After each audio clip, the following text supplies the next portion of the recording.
Early in the morning,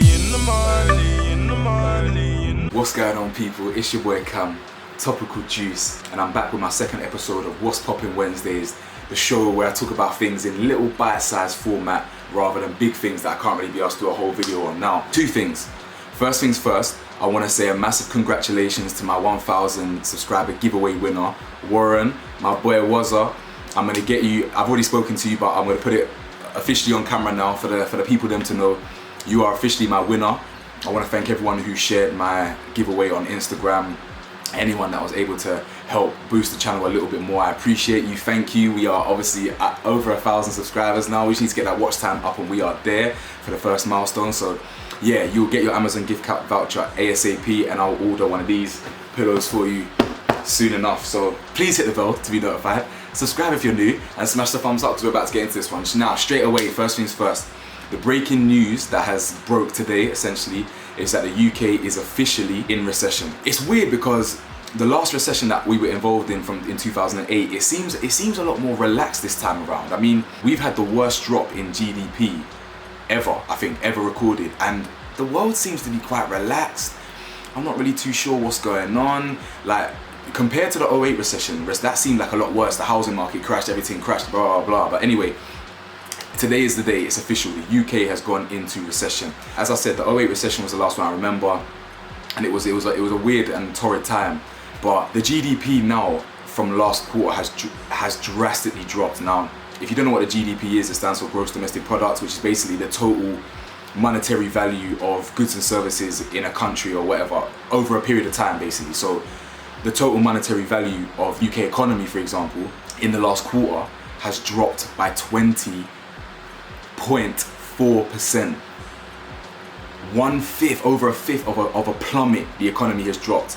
And I find this whole thing so interesting because when you compare it to COVID, obviously COVID is the reason why this happened. But let's look at our government, for example. Are we even talking about COVID that much anymore? In my opinion, everyone keeps telling me, oh Cam, yeah, everyone who thinks this, they seem to think they're original as well, but they're not. Everyone's told me this. Oh yeah, we're gonna go into a second lockdown. We're gonna go into a second lockdown. We're gonna go into a second lockdown. I was umming and ahhing. I was thinking, yeah, we could, but actually, no, we ain't. I decided a long time ago we ain't, because they're gonna prioritize the economy, and that's what they did. Now, this, yeah, explains why they did it, for one. So on the one hand, yeah, it explains that we all knew that the recession was coming. We all knew that a plummet was coming because the economy was on standstill. Airlines were crashing, everything was going to bust. We knew this was going to happen, it was inevitable. Probably that's why the shock isn't that shocking, shall we say. But what's interesting, yeah, is that it begs the question, why did we relax the lockdown rules? Why? Someone could argue, whoa, if we didn't relax the lockdown rules, the economy would be even worse. And that's a fair point, probably would be. But was it not logical to really eradicate COVID first? Make sure COVID is done, heighten lockdown to minimize the deaths and make sure that we are in a safe place. Economic wise, we might be crippled, but does it not make sense to get rid of COVID first, start from ground zero and build back up? Does that not make sense? Because what's happened does not make sense. We reduced and we relaxed the lockdown rules, yeah, for this. So we had one of the worst we had one of the worst ratios in terms of how many people had COVID, the deaths from COVID in the whole of Europe. We had the worst in Europe. So our COVID stats are the worst. And you're telling me we reduced the lockdown just for our economy, for our economic stats to be the worst they've ever been as well? It just doesn't, it's just a bit of a joke, isn't it? It's all a bit of a joke. It all, you know, certain rules are set. This happens, that happens, laws are set, this, that, we relax it there, we've got to boost it here. It all never made sense to me, and this is why it never made sense, because we had the worst stats COVID-wise, now we've got horrible economic stats. What did you actually achieve? Nothing. So it was all a bit of a joke to me, to be honest, but that's what's happening in the UK right now. We're in a recession. Anyway, the next story of the day is the BBC and the racism slur. Now, I never spoke about this at the time. I should have done, to be honest. I really should have done, but I think the world was talking, you know, the UK was talking about it anyway. So if you didn't know, the BBC, there was basically following the racist attack on the guy in Bristol, and I'm really hoping and praying for a speedy recovery. If you didn't know, once again, the UK is not racist, but someone in the UK got hit by a car, purposely, intentionally ran over by a car and attacked by white racist people while these racist people were screaming the N-word, right? Did you see how easy that was?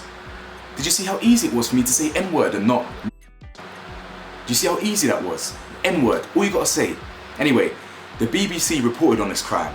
And in the BBC, in the morning, right? In the morning, yeah. So you're casually eating your breakfast, whatever. The news reporter thought it was, and the BBC overall, thought it was appropriate, yeah, for the news reporter to say the word. And say, so they said, when they were reporting on the story, they said, okay, be careful, it's offensive language, but this guy was called, the white people were saying, sorry? Do you think it's acceptable if you're white to say that word for one and to say that word on national television? When we watch BBC, yeah, when we're eating our breakfast or eating a dinner, do you think that's something we expect to hear? We expect to just hear that word casually thrown around. You think that's okay to say? Are you dizzy? Seriously, what's wrong with you? So first of all, to say the N-word, yeah, for a national, what do you call it, broadcasting corporation, yeah, to say that word in front of hundreds of thousands of people, viewers, yeah, millions of viewers, you are silly, you are stupid. First things first, they didn't apologise. The BBC refused to apologise for using the N-word, a racial slur that offends millions of people. Yeah, I don't want to hear, I'm going to do a video on this, I don't care about the N-word being used in songs, I don't want to hear that. If you're white, you cannot say that word, it's that simple, it's that simple. Now I will do a video on the history of why that is so offensive and the whole, but black people shouldn't say it. Then if you don't, no, we flipped it and we empowered it. Don't say it if you ain't one of us, basically. It's that simple. It really is that simple. Anyway, the BBC have come out and said it. They've refused to apologise for using that word. Cool, I'm done with you, BBC. I'm done with you.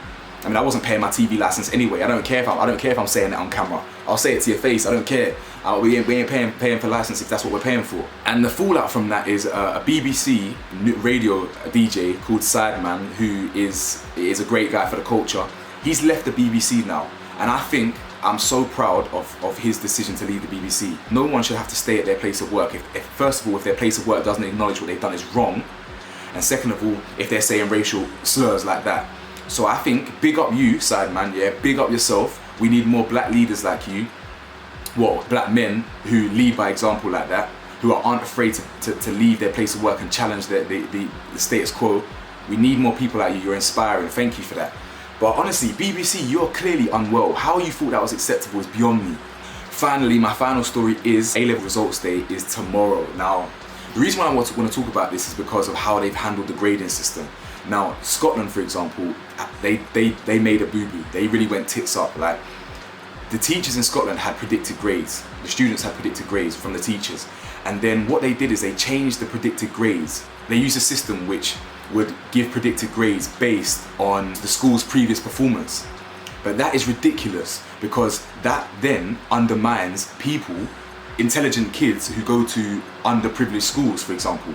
Because then if you've got an underprivileged school whose previous grading system or previous grade results haven't been the best, what about the smart kid? What about the smart kids that go to that school whose grades are now going to be basically capped at the level of the school? It never made no sense. Due to coronavirus and everything that's happened, the UK grading system has been so mad. Like, schools got closed, university got closed, whatever. And I do feel really bad for people that have gone through their GCSEs and A-levels in a time like this. I hated all of them. I'm academic, and good Lord knows I'm a smart guy. But trust me, I never liked education from start to finish. Like, uni was the only time that I actually enjoyed education.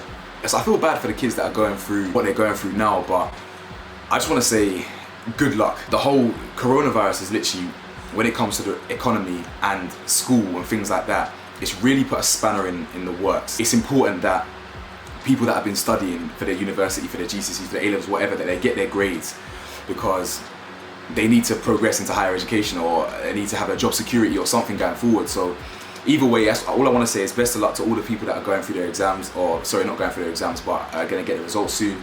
I remember the day very, very well. I hated it with a passion, but still, man, got to university, graduated. Come on, first in my dissertation and them thing there, so you know, it is worth it in that. But either way, if you enjoyed the video, smash the thumbs up for me. Thank you for sticking through another episode of What's Poppin' Wednesdays, the BBC, and yeah, I'll see you soon on Sunday. Peace.